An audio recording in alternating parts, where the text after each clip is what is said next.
Hello everyone, Sita Nambuya here, multifamily investor and consultant. And this video is going to be last of a series on the intro to multifamily. So in the previous two videos, I talked about what multifamily is. I talked about how it differs from a residential a little bit. I gave some of the benefits of investing in multifamily. And in the most recent video, I talked about the different property types and different niches. So if you haven't seen either one of those videos, please go ahead and check them out. In today's video, I'm going to talk about step-by-step process of actually acquiring a multifamily property.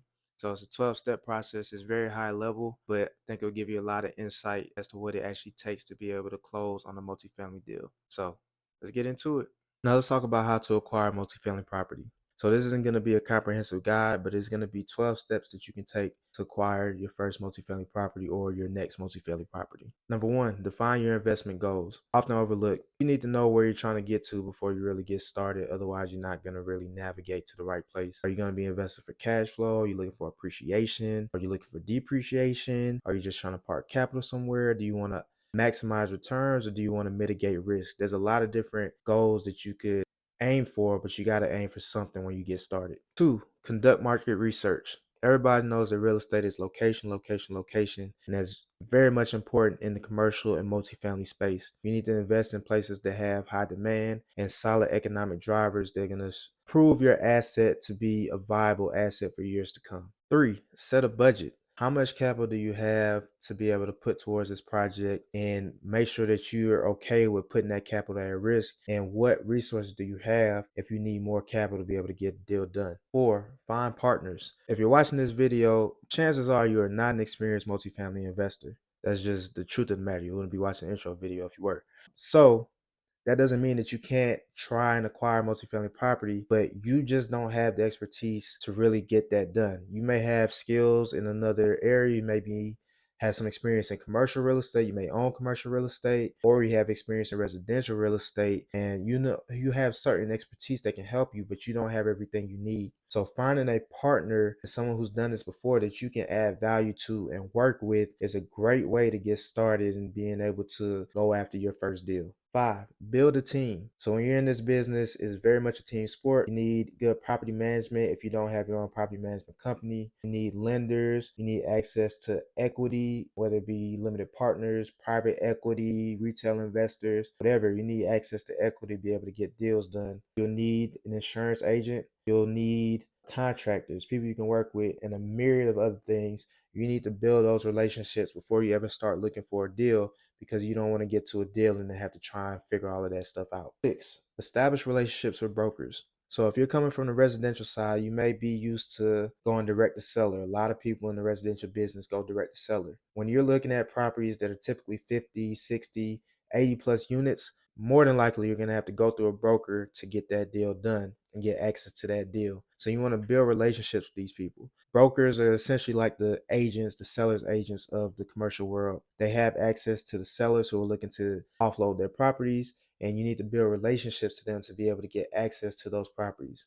Now, brokers typically don't want to spend time or too much time with someone who they don't feel can close. So you're going to have to really nurture that relationship and demonstrate your competence and your capacity to be able to close a deal in order to get the time of day from them. Seven, search for and analyze deals. So once you have those relationships with brokers and they're starting to send you deals and you're getting good deal flow, you need to be able to understand how to underwrite and analyze those deals, be able to put together a pro forma to be able to project out what the property is and how it's going to perform. You need to be able to do that as deals come in so you can know where to offer and be able to get offers in that'll be able to be competitive and allow you to get a deal. Number eight, submit LOIs. An LOI is a letter of intent.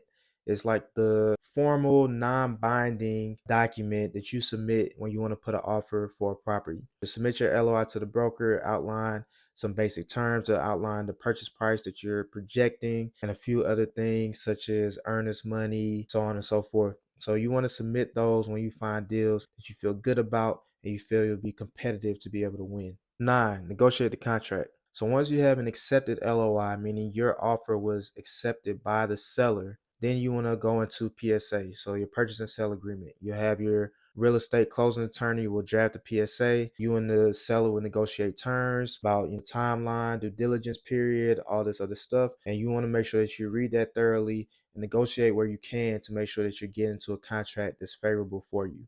10 is due diligence. So due diligence is essentially you going through and verifying all the assumptions that you made in your underwriting and analysis phase. So you want to review bank statements to make sure the property's collecting the money that they said they're collecting in their financials. You want to review the contracts that they have. You want to review the leases. You want to actually walk the different units and just kind of get a feel for how much renovation is needed, and just make sure that everything that you made assumptions about, everything you were told, you want to just do your homework and really verify that information before you make that purchase. 11 is secure financing. Now, this doesn't mean that you wait till you go through all this to talk with your lender and get your debt at least projected out. You should have already done that. But now, once you have your due diligence and everything is good to go, now you actually secure your financing and you be able to get the proceeds from the lender that you're working with, get all your equity together, any other funding sources, you want to get that together, finalized so you can actually close on the property. 12 is close. So now everything is done. You completed your due diligence, you have your financing. Now you're ready to really act out and transfer ownership